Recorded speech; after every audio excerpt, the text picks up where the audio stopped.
ಕಳೆದ 2 ದಿನಗಳ ಹಿಂದೆ ಕೆಆರ್ಪೇಟೆ ತಾಲೂಕು ವ್ಯಾಪ್ತಿಯ ಜೆನ್ನಿಗೆ ಸಂಬಂಧಪಟ್ಟ ಕೇಸಿನ ಬಗ್ಗೆ ಅಮಿತ್ ಎಂಬುವ ವಕೀಲರು ಎಸಿ ಶ್ರೀನಿವಾಸ್ ಅವರ ಜೊತೆ ಮಾತನಾಡಲು ಬಂದಿದ್ದ ಸಮಯದಲ್ಲಿ ಎಸಿ ಶ್ರೀನಿವಾಸ್ ಅವರು ವಕೀಲರ ಜೊತೆ ಮಾತನಾಡಲು ನಿರಾಕರಿಸಿ, ನನಗೆ ಜಿಲ್ಲಾಧಿಕಾರಿಯವರ ಮೀಟಿಂಗ್ ಇದೆ, ಅರ್ಜೆಂಟ್ ಆಗಿ ಹೋಗಬೇಕಾಗಿದೆ ಎಂದು ಹೋಗುತ್ತಿದ್ದ ಸಮಯದಲ್ಲಿ ವಕೀಲ ಅಮಿತ್ ಅವರು ಎಸಿ ಅವರಿಗೆ, ಸರ್, ನಾನು 2 ಗಂಟೆಯಿಂದ ನಿಮಗಾಗಿ ಇಲ್ಲೇ ಕಾಯುತ್ತಿದ್ದೇನೆ. ನಮ್ಮ ಜಮೀನಿಗೆ ಸಂಬಂಧಪಟ್ಟ ಕೇಸನ್ನು ಏಕಾಏಕಿ ವಜಾಗೊಳಿಸಿದ್ದೀರಿ, ಕಾರಣವೇನು ಎಂದು ಕೇಳಲು ಹೋದಾಗ ಎಸಿ ಅವರು, ನನ್ನ ಕರ್ತವ್ಯಕ್ಕೆ ಅಡ್ಡಿಪಡಿಸುತ್ತಿದ್ದೀರಿ ಎಂದು ಸ್ಥಳಕ್ಕೆ ಆರಕ್ಷಕರನ್ನು ಕರೆಸಿ ಕೂಡಲೇ ಇವರನ್ನು ಕಸ್ಟಡಿಗೆ ತೆಗೆದುಕೊಳ್ಳಿ ಎಂದು ಆರಕ್ಷಕರಿಗೆ ತಿಳಿಸಿದರು. ಆರಕ್ಷಕರು ನನ್ನನ್ನು ಸ್ಟೇಷನ್ಗೆ ಕರೆದುಕೊಂಡು ಹೋಗಿದ್ದರು. ಆ ಸಮಯದಲ್ಲಿ ರೈತ ಸಂಘದ ತಾಲೂಕು ಅಧ್ಯಕ್ಷ ವಿಜಯ್ ಕುಮಾರ್ ಹಾಗೂ ನಮ್ಮ ವಕೀಲರು ಪೊಲೀಸ್ ಸ್ಟೇಷನ್ಗೆ ಬಂದು ನನ್ನನ್ನು ಕರೆದುಕೊಂಡು ಬಂದರು.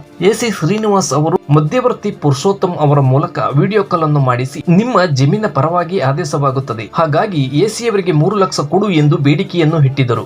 ಇದರ ಬಗ್ಗೆ ಈಗಾಗಲೇ ವಕೀಲ ಅಮಿತ್ ಅವರು ಜಿಲ್ಲಾಧಿಕಾರಿಯವರಿಗೆ ದೂರನ್ನು ಸಲ್ಲಿಸಿದ್ದಾರೆ.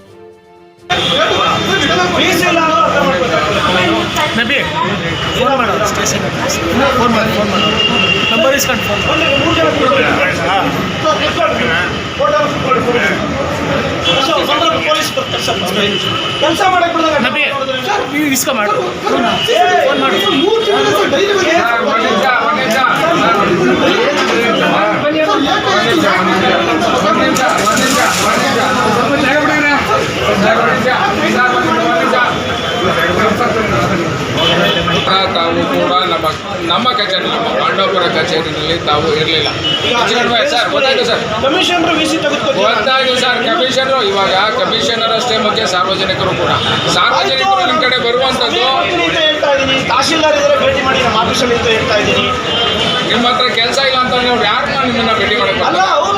ಅವ್ರ ಕೆಲಸ ಕಾರ್ಯಗಳು ಆಗದೆ ಇರೋದಕ್ಕೋಸ್ಕರ, ಸಮಯಕ್ಕೆ ಸರಿಯಾಗಿ ಕೆಲಸ ಆಗದೆ ಇರೋದಕ್ಕೋಸ್ಕರ ತುಂಬಾ ತಡ ಆಗಿರೋದ್ರಿಂದ ಈ ತರದ ಒತ್ತಡಗಳು ನಿರ್ಮಾಣ ಆಗ್ತದೆ. ದಯವಿಟ್ಟು ಅದನ್ನ